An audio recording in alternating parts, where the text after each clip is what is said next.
믿음도 중요하고 행함도 중요한데 그보다 더 먼저 봐야 될 것이 있습니다. 지금도 우리가 하는 고민이지만 예수님을 믿고 구원의 길을 감에 있어서 꼭 한 번쯤은 생각해 봤던 그런 주제이기도 합니다. 그것은 예수님을 믿고 구원의 길을 감에 있어서 믿음이 중요한가 아니면 행함이 중요한가 하는 물음입니다. 이 두 가지 질문은 현대를 살아가고 있는 저와 여러분들도 신앙생활을 하면서 여전히 하고 있고 고민하고 있는 주제입니다. 하지만 하나님께서 오늘 주시는 야고보서 본문의 말씀이 기록됐던 당시의 상황은 오늘과의 상황과는 너무나도 달랐습니다. 믿음이 중요한가 혹은 행함이 중요한가? 이 질문은 이 땅에 주님의 교회들이 처음 세워지고 자신의 목숨까지 내어드리면서까지 믿음을 지켰던 초대교회 순교자들이 신앙생활을 했던 당시 생명까지 내어드렸던 그 상황 가운데서 내어드렸던 질문입니다. 믿음이 중요한가, 행함이 중요한가? 이 두 가지 질문입니다. 하나님께서 오늘 우리에게 주시는 야고보서 말씀을 기록한 사람은 우리가 잘 아는 대로 야고보라고 하는 사람입니다. 하지만 이 야고보가 어떤 사람인지 우리는 정확하게 누구인지에 대해서는 알 수 없습니다. 그 이유가 있는데요. 신약 성경에는 야고보라고 하는 이름을 가진 사람들이 많이 기록되어 있습니다. 신약 성경에서만 4사람이나 기록되어 있는데요. 한 번씩 이제 보면 추측해서 보면 이렇습니다. 첫 번째는 세베대의 아들 야고보라고 하는 사람입니다. 이 야고보는 갈릴리 바닷가에서 어부로 살았던 그리고 예수님의 제자가 됐던 야고보입니다. 이 사람은 성격이 얼마나 급하고 불같았던지요. 우레의 아들, 천둥의 아들이라고 하는 별명을 가지고 있던 사람입니다. 이 사람은 예수님의 제자들 가운데서 가장 먼저 순교한 사람입니다. 그렇기 때문에 이 사람은 시간적으로 야고보를 기록했다고는 볼 수 없는 사람입니다. 두 번째 또 야고보라고 하는 사람이 있는데 알페오의 아들 야고보가 있습니다. 세 번째는 본문을 기록했을 것이라고 추정하는 예수님의 동생 야고보라고 하는 사람이 있습니다. 예수님의 동생 야고보는 처음에는 예수님을 믿지 않았습니다. 그러다가 예수님이 십자가에 죽으신 것과 십자가에서 영원한 생명으로 부활하신 예수님을 보고서 예수님은 참 하나님의 아들임을 맞구나 라고 하면서 그때서야 이제 비로소 하나님의 아들임을 믿고 신앙생활을 했던 그런 사람입니다. 예수님의 동생 이 야고보에 대해서 조금 더 집중해 보길 원합니다. 이 야고보는 예수님이 하늘로 올라가신 다음에도 예루살렘 교회에서 30년이 넘도록 목회를 하면서 당시 믿음으로 세워졌던 초대교회들을 돌봐왔던 초대교회 당시 초대 감독을 지닌 사람입니다. 이 예수님의 동생 야고보는 예루살렘뿐만 아니라 예루살렘 밖 전 세계에 흩어져서 주님을 믿고 살아가는 유대 크리스찬들, 유대 기독교인들에 대한 선교 책임을 다했던 사람입니다. 예수 그리스도를 믿음으로 영접하고 살아가는 유대 기독교인들은 그들이 예루살렘 안에서 있건 예루살렘 밖에서 신앙생활하건 어디에 살건 그리스도인으로서 믿음만 똑바로 지키면 복음이 땅끝까지 전파되고 놀라운 역사들이 일어난다고 하는 놀라운 믿음을 가지고 간직하고 살았던 사람입니다. 야고보가 예루살렘 밖에 있는 다른 나라와 다른 지역들에 흩어져 사는 유대 크리스찬들에게까지 이 본문의 말씀을 기록해야만 됐던 이유도 바로 여기에 있습니다. 예수님을 영접한 유대 크리스찬들의 믿음을 이 사람을 통하여서 끝까지 지켜주기 위한 선교적인 목적으로 이 글을 썼습니다. 그래서 우리는 야고보서를 공동서신이라고도 합니다. 어떤 특정한 지역에 세워진 특정한 교회만을 위한 책이 아니라 예루살렘 밖에 있는 모든 교회와 믿음의 성도들을 위해서도 그들의 믿음을 지켜주기 위해서 기록한 공동서신입니다. 그래서 오늘의 편지를 기록했던 야고보는 예루살렘 교회에서 오랜 기간 동안 아까 몇 년을 목회했다 그랬죠? 30년 이상을 목회를 하면서 성령으로 세워졌던 예루살렘 밖 초대교회까지 돌보면서 그때 교회들의 상황을 누구보다도 잘 알고 있던 사람이었습니다. 그것은 초대교회 성도들이 겪어야 했던 시련과 시험에 관한 문제였습니다. 야고보는 당시 교회들에 보내는 편지의 첫 문장서부터 이렇게 썼습니다. 하나님과 주 예수 그리스도의 종 야고보는 흩어져 있는 12지파에게 문안하노라 라고 하면서 흩어져 있는 유대 크리스찬들에게 이 말씀을 전합니다. 그러면서 야고보는 이런 글을 이어갑니다. 단 27절만으로 기록된 야고보서 1장을 보면 성도가 겪게 되는 시험에 대해서 연거푸 2번이나 기록했던 것을 보게 됩니다. 2절에서 한 번, 12절에서 한 번 이렇게 연이어서 성도들이 겪는 시련에 대해서 이렇게 적습니다. 내 형제들아, 너희가 여러 가지 시험을 당하거든 온전히 기쁘게 여기라 라고 합니다. 그리고 12절에 가서는 또 한 번 시험에 대해서 이렇게 언급을 합니다. 시험을 참는 자는 복이 있나니 이는 시련을 견뎌낸 자가 주께서 자기를 사랑하는 자에게 약속하신 생명의 면류관을 얻을 것이기 때문이라 라고 이렇게 적고 있습니다. 먼저는 어떤 시험이라도 시험은 기쁘게 받아야 된다 라고 정리하고 있고요. 그리고 두 번째로 언급한 시험에 대해서는 시험과 시련을 당할 때 참아야 되는 시험이 있다라고 지금 증거하고 있습니다. 당시 초대교회 성도들이 겪어야 했던 이 시련의 문제가 교회들마다 얼마나 큰 문제였던가를 지금 보여주는 간접적인 예입니다.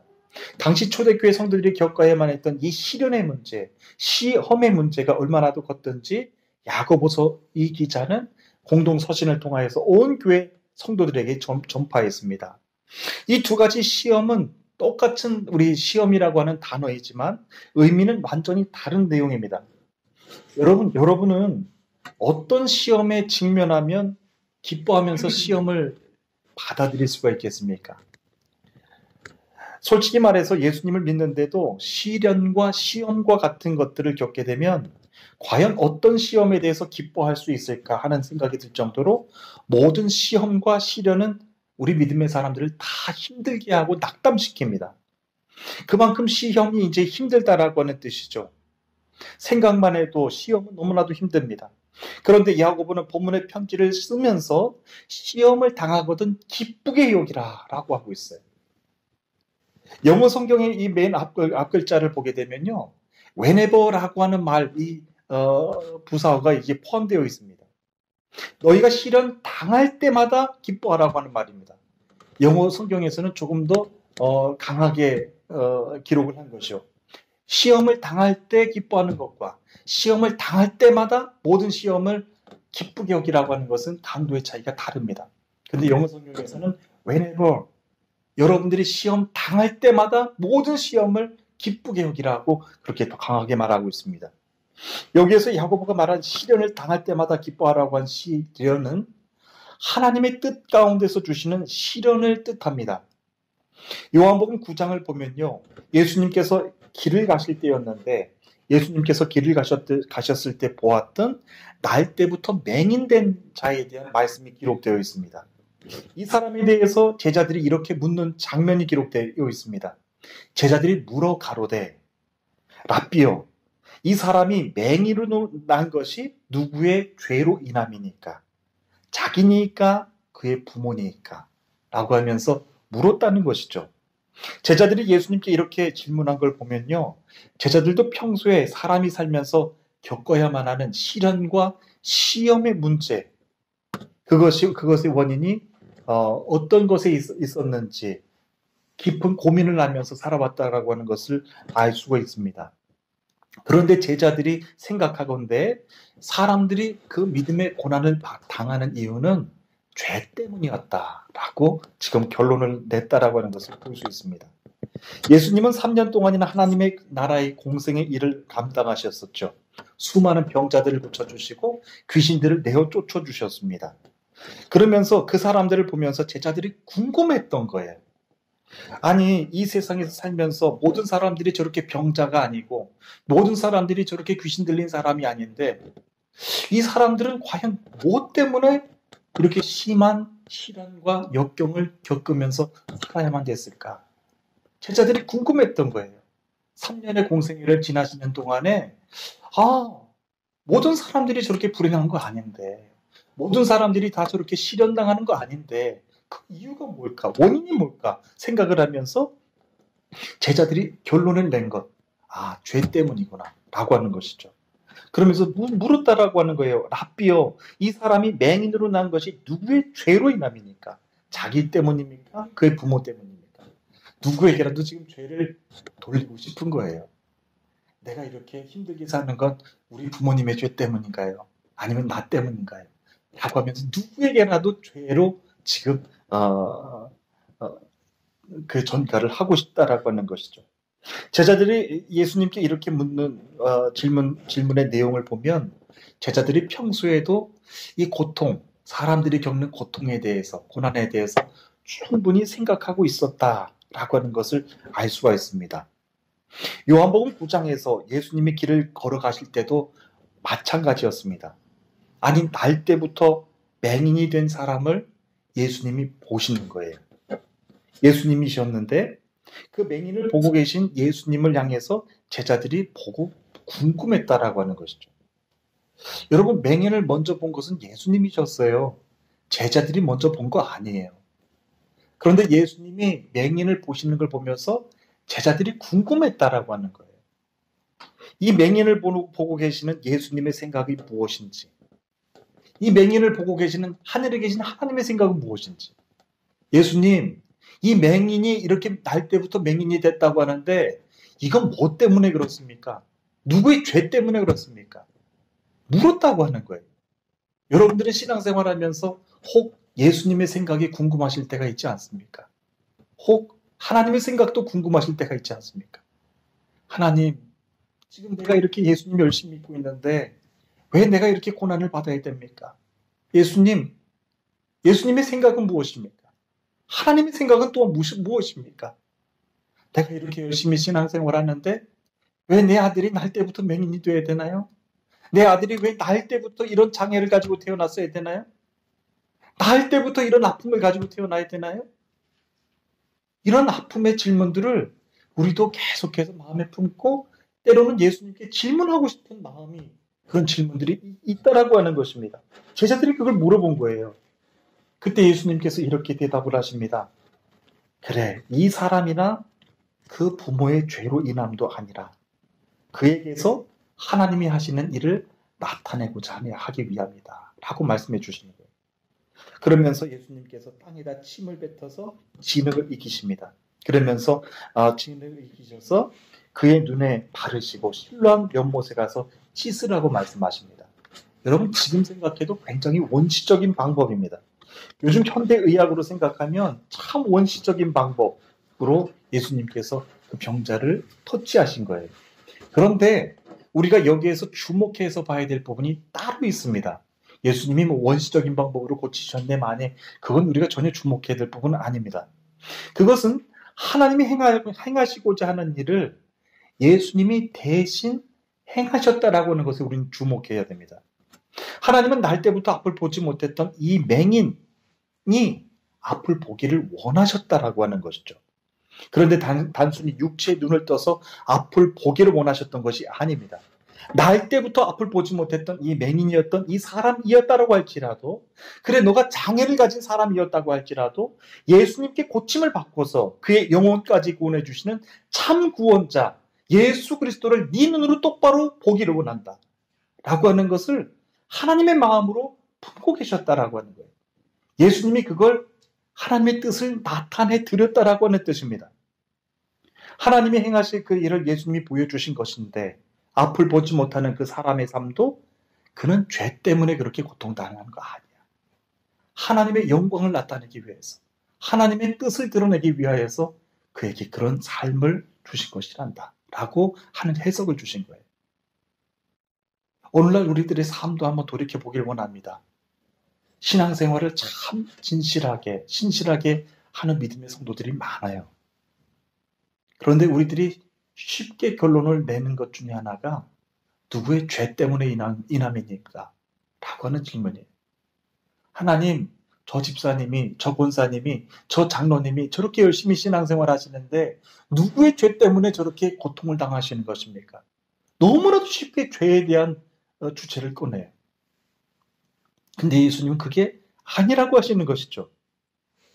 죄 때문이 아니라 그를 통하여 하나님이 행하시는 것을 나타내기 위함이다 라고 말씀을 해주시는 거예요. 하나님이 행하실 일을 예수님이 보여주신 건데 앞을 보지 못하는 그 사람의 삶도 죄 때문이 아니라 하나님의 영광, 하나님의 뜻을 나타내기 위해서 하셨다라고 하는 말씀입니다. 그래서 야고보는 믿음의 성도들이 겪는 시련에 대해서 이렇게 편지를 썼습니다. 너희 믿음의 시련이 인내를 만들어내는 줄 너희가 알미라. 인내를 온전히 이루라. 이는 너희로 온전하고 구비하여 조금도 부족함이 없게 하려 함이라. 라고 말씀을 전합니다. 그리고 또 이어서 이렇게 전합니다. 너희 중에 누구든지 지혜가 부족하거든 모든 사람에게 후히 주시고 꾸짖지 아니하시는 하나님께 구하라. 그리하면 주시리라. 라고 말씀하고 있습니다. 여러분, 야고보는 예루살렘 교회에서 30년 동안 목회를 하면서 성도들이 겪어야 했던 모든 문제들을 너무나도 잘 알고 계셨던 분이에요. 예루살렘 밖 초대교회 성도들의 삶까지도 돌아보시면서 지금 성도들이 겪는 문제 중에 가장 심각한 것 시련의 문제, 시험의 문제를 해석할 그 믿음의 신앙을 갖는 것이 중요하겠구나. 그런데 지금까지는 다 죄 때문이라고 하는 생각은요, 어떻게 보면 사탄이 주는 마음이에요. 마귀가 주는 마음이라고요. 마귀는 쉽게 정죄하게 만듭니다. 그리고 누구를 구원하지 못하도록 그를 포기하게끔 만들어요. 수없이 많은 영혼들을 그렇게 죄로 정죄하고 그를 포기하게끔 만들었던 이가 하나님이 아니셨어요. 마귀였어요. 그런데 하나님은 예수님께서 그건 아니라고 말씀해 주시는 거예요.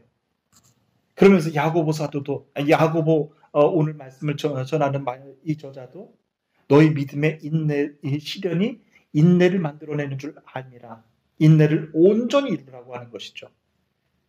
쉽게 시련받고 시련을 당하고 고난을 당하고 너희들이 쉽게 죄에 대해서 판단하지 말라. 시련을 끝까지 인내하고 참아내라라고 하는 말씀을 전하는 거예요. 그러면서 말하기를 누구든지 너희 중에 지혜가 부족하거든 모든 사람에게 후히 주시는 꾸짖지 아니하시는 하나님께 구하라. 여기에서 이제 지혜로 넘어갑니다. 아니, 야고보는 성도들이 겪는 고난에 대해서 편지를 쓰면서 왜 갑자기 지혜에 대한 말씀을 지혜를 구하라고 했을까요? 신기하지 않으세요? 아니, 고난, 시련, 이 주제에 대해서 지혜는 전혀 새로운 주제잖아요.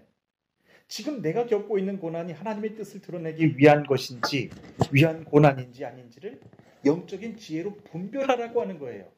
영적인 지혜로 분별하지 않고 쉽게 판단하고 정죄하고 심판하고 하면 안 된다라고 하는 것입니다. 본문의 편지를 기록한 야고보는 30년이 넘도록 예루살렘 교회와 예루살렘 밖에 세워진 초대교회들을 돌보면서 당시 성도들이 직면해 있었던 이 또 하나의 시련에 대해서 이렇게 적습니다. 그것은 이제 12절 말씀인데요. 제가 읽어드립니다. 시험을 참는 자는 복이 있나니 이는 시련을 견디어낸 자가 주께서 자기를 사랑하는 자에게 약속하신 생명의 면류관을 얻을 것이기 때문이라 라고 적었습니다. 똑같은 시험에 대한 말씀인데 처음에는 시험을 당할 때마다 기뻐하라 라고 했고요. 12절에서는 조금 다릅니다. 시련을 참는 자는 복이 있다라고 했어요. 첫 번째 시험에 대해서는 기뻐하라 라고 했지만 두 번째 시련에 대해서는 참는 자는 복이 있다라고 했어요. 여기서 말씀하시는 이 두 가지 시련은요, 다 다른 의미입니다. 여기서 야고보가 나중에 말한 시험은 사람들이 겪는 유혹에 대한 말씀입니다. 성도가 하나님의 뜻하고는 상관없이 받게 되는 이 유혹들, 겉으로 보면 시험처럼 보이고 시련처럼 보이는데 여러분 영적으로 분별하고 보면 사단의 유혹일 때가 참 많아요. 그 사단의 유혹에 대해서는 너희가 인내하고 참으라는 것이죠. 성도가 하나님의 뜻하고는 상관없이 받게 되는 이 유혹들, 명예의 유혹이 있을 것이고요, 물질의 유혹이 있을 것이고요, 성적인 유혹도 있을 것이고요, 출세의 유혹도 있을 것입니다. 우리가 교회 안에서 지금까지 쉽게 얘기하지 못했던 주제 중에 하나가 성적인 유혹입니다. 하지만 여러분, 역사를 통하여서 우리는 다 알고 있어요. 너무나도 중요한 것, 성적인 유혹에 교회와 성도들이 다 넘어가고 있다라고 하는 거예요. 이 마귀의 유혹, 그 성적인 유혹에 대해서 인내하고 참을 수 있어야 된다. 물질의 유혹, 출세의 유혹, 사람을 넘어뜨리게 하는 그 육체의 유혹에 대해서는 인내하고 참아라 라고 하는 말씀입니다.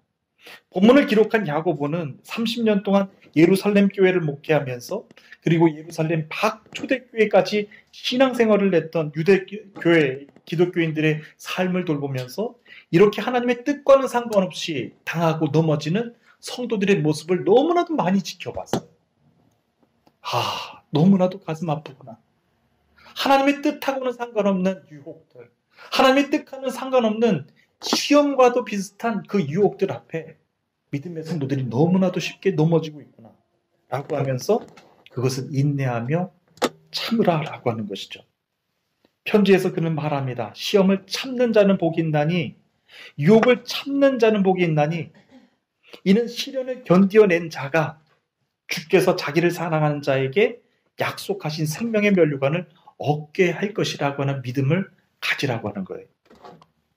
성도가 이처럼 고난과 세상의 유혹을 당할 때 자기 신앙을 지키기 위해서 믿음을 갖는 것 굉장히 중요합니다. 히브리서 11장 6절에 기록된 말씀입니다. 믿음이 없이는 하나님을 기쁘시게 못하나니 하나님께 나아가는 자는 반드시 그가 계신 것과 또한 그가 자기를 찾는 자에게 상 주시는 이심을 믿어야 할지니라 라고 하고 있어요. 여러분들이 이 성전을 찾아오실 때도 마찬가지예요. 하나님에 대해서 어떤 믿음을 가지고 오셨나요? 믿음이 없이는 기쁘시게 못한다 그랬어요. 하나님이 이 성전에 임재하심을 믿으시나요? 하나님이 이 성전에 임재하시며 여러분들 하나님을 구하는 이에게 상 주시는 이심을 믿고 성전을 찾아오시는 여러분이신가요? 예, 이런 믿음이 아무것도 아닌 것 같은데도요. 우리 믿음 생활하는데 너무나도 중요하다라고 하는 거예요. 믿음이 없이는 기쁘시게 못하나니 하나님께 나아가는 자는 반드시 그가 계신 것과 또한 그가 자기를 찾는 자들에게 상 주시는 이심을 믿어야 할지니라 라고 하고 있어요. 여러분들이 외로울 때 남몰래 눈물을 흘릴 때에도 하나님은 다 그곳 가운데 함께 계셨다는 거예요. 문제는 내가 내 곁에 계신 하나님을 못 보고 울었다고 하는 거예요. 근데 그 옆에 함께 계시는 하나님을 깨닫고 하나님 내 고난 다 보고 계시죠. 하나님의 뜻을 이루기 위해서 내가 이 고난 인내하는 거 다 보고 계시죠. 당신은 나에게 상 주시는 이심을 믿습니다. 믿음이 없이는 하나님을 기쁘시게 못한다고 하셨는데 내가 믿음을 지키며 가정을 지킬 때에도 믿음으로 하나님께 나갑니다.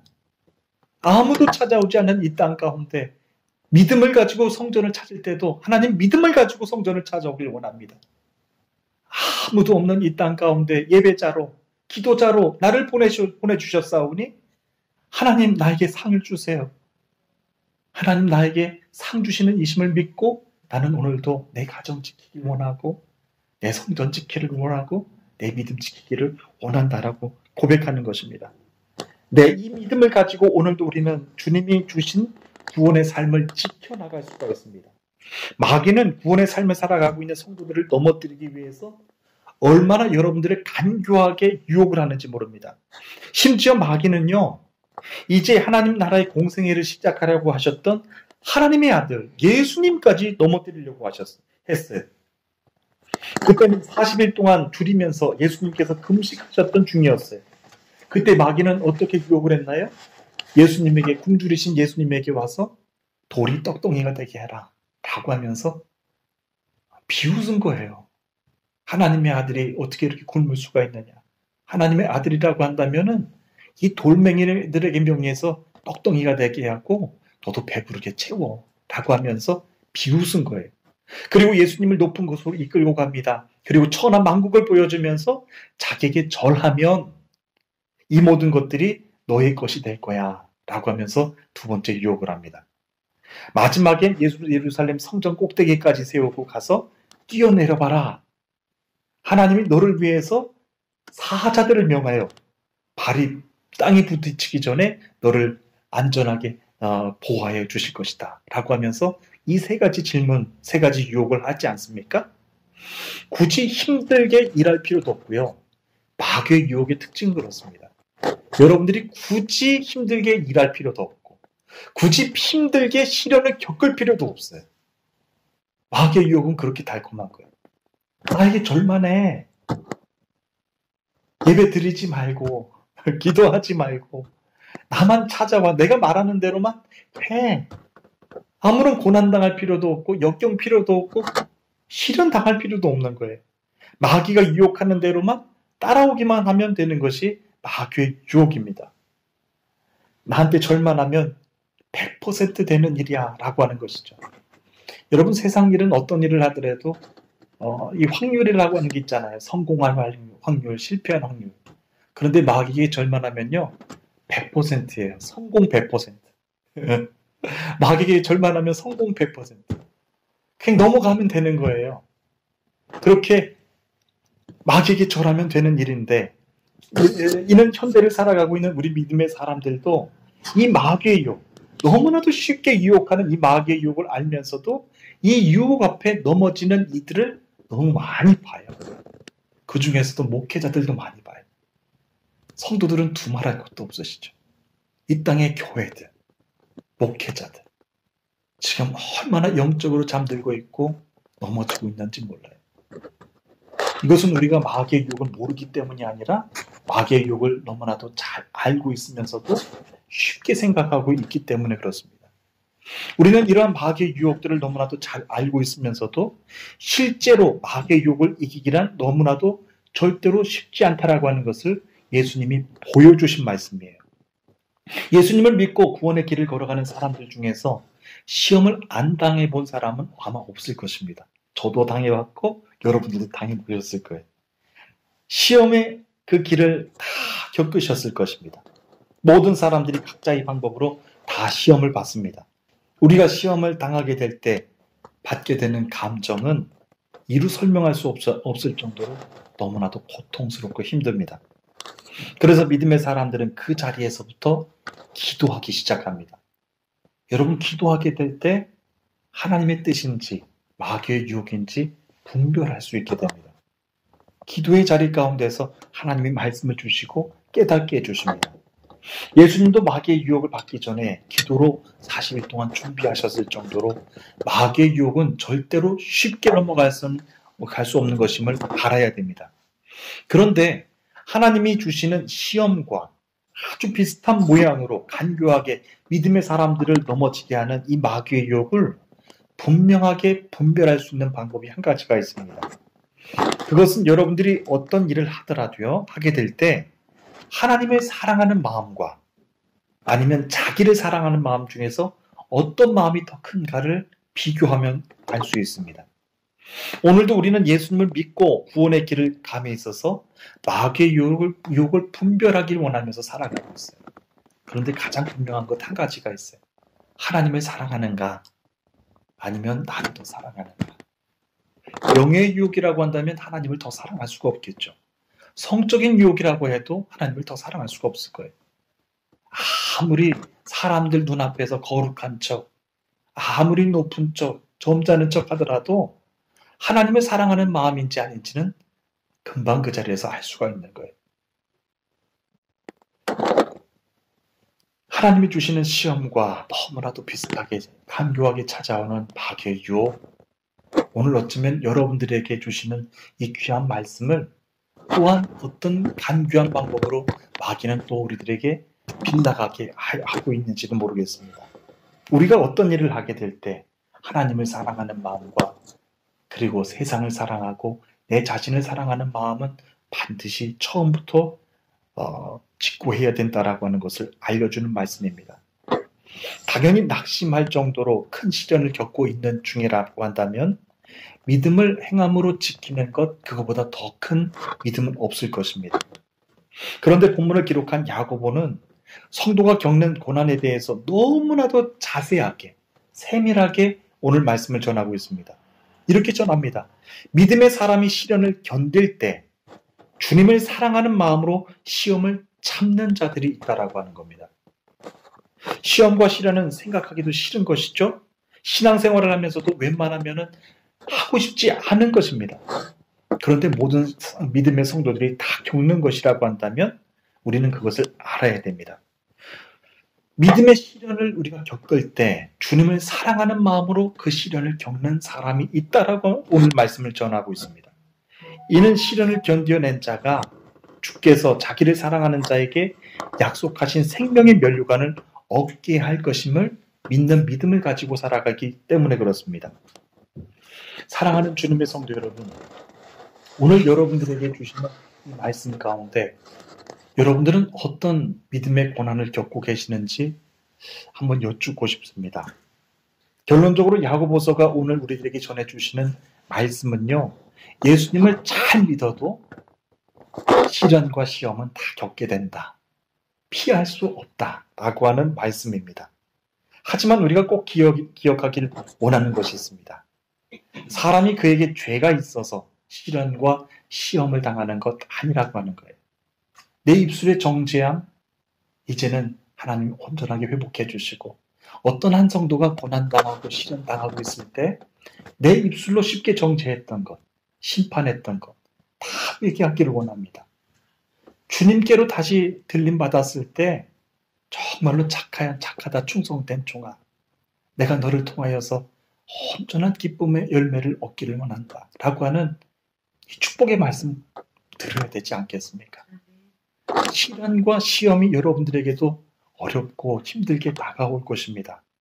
하지만 그때 우리는 알아야 됩니다.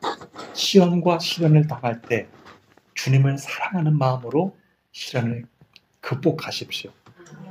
여러분, 그러면 우리들에게 주시는 영적인 축복이 충만하게 주어주신다라고 하는 거예요.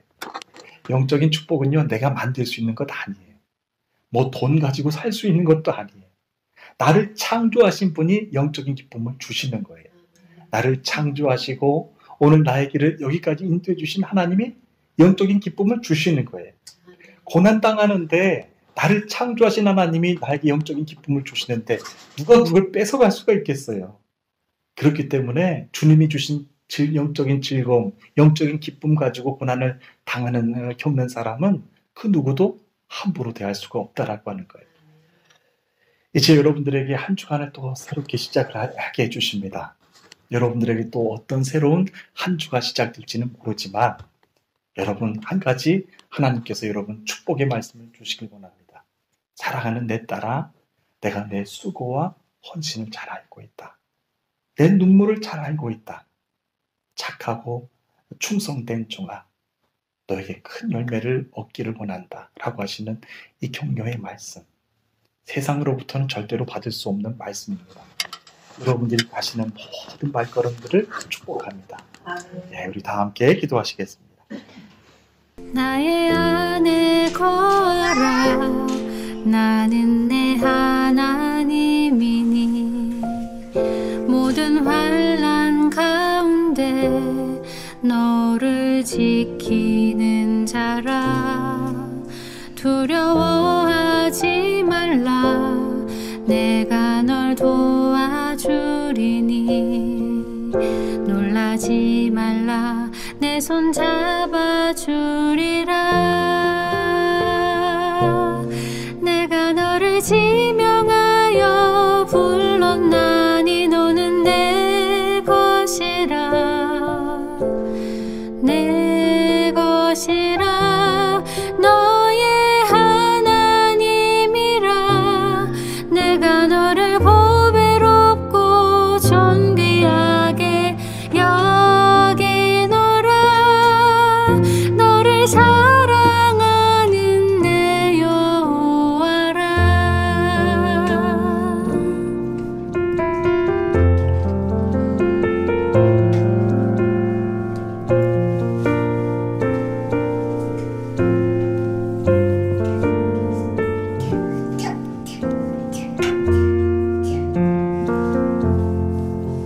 나의 안에 거하라, 나는 내 하나님이니